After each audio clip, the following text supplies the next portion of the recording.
Hey, everybody. Day 3. And we're going to jump right in. We're talking about foundations.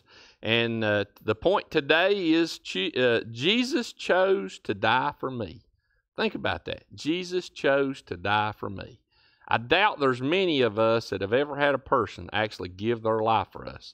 There could be a veteran in here or somebody that was saved by a first responder, but most of the time that person did not actually have to give their life for us, but Jesus chose to give his life for us. That's a powerful, powerful thing to think about.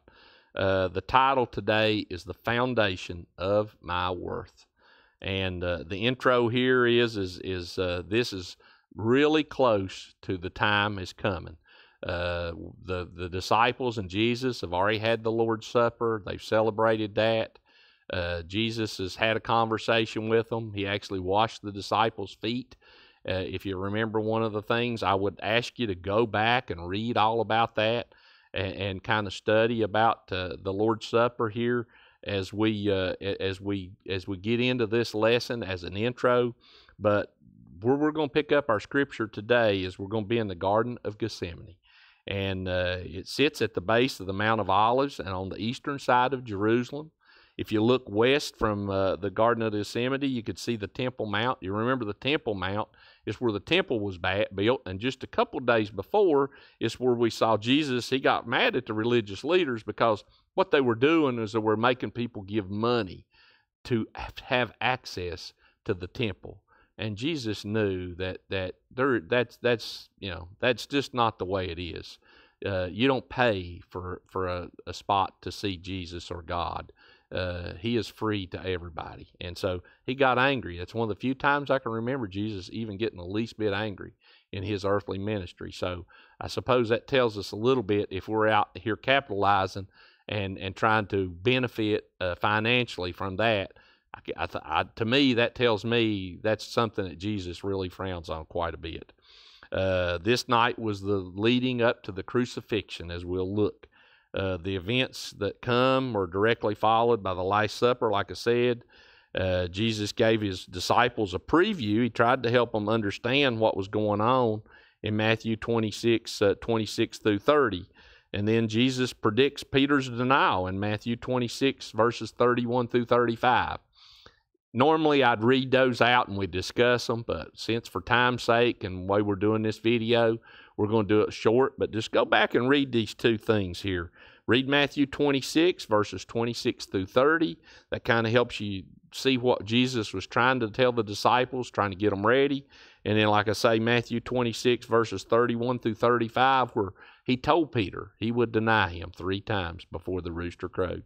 And so you just have to ask yourself here, as we get into this lesson, what must the disciples be thinking here? Are they confused, scared, sad? I assume they had every one of those feelings. I really can't put myself in their position. I don't know exactly what it would have been like, but I can imagine a little bit. What must have Peter been thinking after Jesus told him that he would deny Jesus 3 times? Peter was probably Jesus' most faithful follower. This hard man, he was a fisherman. I picture him as a real big burly man. This is the guy that actually got out of the boat, had the faith to get out and walk on water. And he was walking on water until he took his eye off of Jesus. So think about what kind of man Paul was, and yet he would deny him 3 times. So let's jump right into the scriptures here and read these, and then we'll talk a little bit more about them. But we're in Matthew 26. We're going to read verses 36 through 46. So here it is. Then Jesus went with them to the olive grove called Gethsemane, and he said, "Sit here while I go over there to pray." He took Peter and Zebedee's 2 sons, James and John, and he became anguished and distressed. He told them, "My soul is crushed with grief to the point of death. Stay here and keep watch with me." He went a little further and bowed his face to the ground, praying, "My Father, if it is possible, let this cup of suffering be taken away from me. Yet I want your will to be done, not mine." We can see Jesus was he was really in a bad way. In the book of Mark, it talks about this. He was actually even sweating blood. That tells you what how much pressure and what Jesus was feeling. Remember, Jesus was fully human. He was fully God, but he was also fully human. You can imagine he knew what was coming the next day, the physical suffering that he was going to suffer. And I don't think the physical suffering even come close to what the rest of the suffering is. And we're going to talk about that a little bit further as we go on. But let me read here what it says. He says, "Then he returned to his disciples and found them asleep. He said to Peter, 'Couldn't you even watch with me even 1 hour? Keep watch and pray so that you will not give in to temptation. For the spirit is willing, but the body is weak.' Then Jesus left them a second time and prayed, 'My Father, if this cup cannot be taken away unless I drink it, your will be done.' When he returned to them again, he found them sleeping, for they couldn't keep their eyes open. So he went to pray a third time, saying the things again. Then he came to the disciples and said, 'Go ahead and sleep, have your rest. But look, the time has come. The Son of Man is betrayed into the hands of sinners. Up, let's be going. Look, my betrayer is here.'" So here's Jesus making it clear that he tells us a couple important things here, and I want to talk about those. I think those are the key things I want to focus on since we're having limited time here. But he says, first, we need others to be with us in a time of trial. These are things that I think we can gain from this scripture. Think about it. When we face a trial, we want others with us. There is strength in numbers, is the old saying, and that's so true in life. You know, when we're going through something, it's not bad to ask for help, and I think it's very hard, and we kind of deny ourselves one of the gifts God gives us when we try to go through things on our own. It's not the way he explains. This right here shows us, this is Jesus going through a trial, and he shows us what we need to do. He brought others in with him, so that's something we need to kind of keep in mind when we're going through a trial.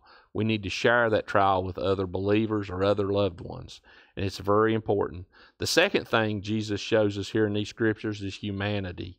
He was truly sorrowful to the point of death. He knew the cross would bring much more than physical pain and suffering. It would hurt to his very soul.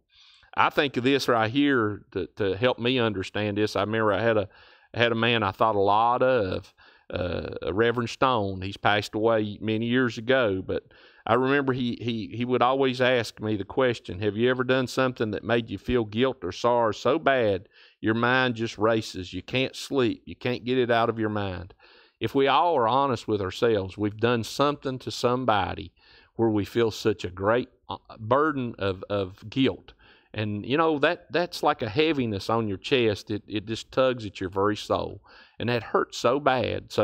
And then what Reverend Stone would always say, just think about the loneliness of that. When we're going through that, doesn't matter who we talk to, we bear that brunt alone. That is such a heavy burden. When we do something bad, maybe if you're young and you've done something to your children, or maybe you're old and you've said something to a child or your spouse or just a good friend, and you've done something and you feel that, it's a lonely feeling. It's not just a feeling of that, but it's also a lonely feeling. And I think when Jesus was hanging on the cross for the sins of all mankind, he was feeling all those sins, and he was feeling the burden of that, and it was such a lonely thing. Jesus was on that cross by himself, He even says in the words there, he says, my God, why have you forsaken me?" I don't think Jesus had ever been apart from his Father except when he was hanging on that cross, because God had to turn his eyes or turn his head from the sin that Jesus was hanging for. So keep that in mind, the loneliness that he was feeling and what was going through his mind at this time. And the third thing that we can see here in these scriptures is the weakness of the flesh. The disciples fell asleep not once but twice while Jesus needed them the worst. That just tells us our flesh and our blood are no matter how strong we are, the strongest of all men, they are weak. We are weak. The flesh is weak, and the Bible is clear about that. The fourth thing we can see here is probably the most important point. Even though Jesus knew he just had how bad it was coming and what it was going to be, he chose to stay the course. Jesus chose to stay the course. He didn't have to hang on the cross. He could have ended it right there. He was fully God. He could have stopped it all right then. But the first time he asked God, he says, if you can, let this burden be passed from me. But the next two times he prays, we see he says, help me go through this burden. There's a big difference between helping me not do it and then helping me through it. And that's kind of the way we are. When we're going through a strong time or a hard time, a lot of times we'll ask God to help just remove that burden from us. And I have kind of learned in my life that usually if the burden were removed, I wouldn't learn anything. So if we actually have God to help us through it, then we can come out the other side stronger. If that burden were removed, there would be no growth. But when we go through a hard time, and we're going through that time, if God is with us and we rely on Him and lean on Jesus, then there will be great growth and we'll be stronger and better for that trial. And that's a hard thing for us to remember. Notice how Jesus goes from asking his Father. I already mentioned that. Can you relate to the disciples falling asleep? You know, have you ever felt like your flesh is weak even though you're trying your best? You just make some mistake, you know. If you're honest, it's going to be a definitive yes.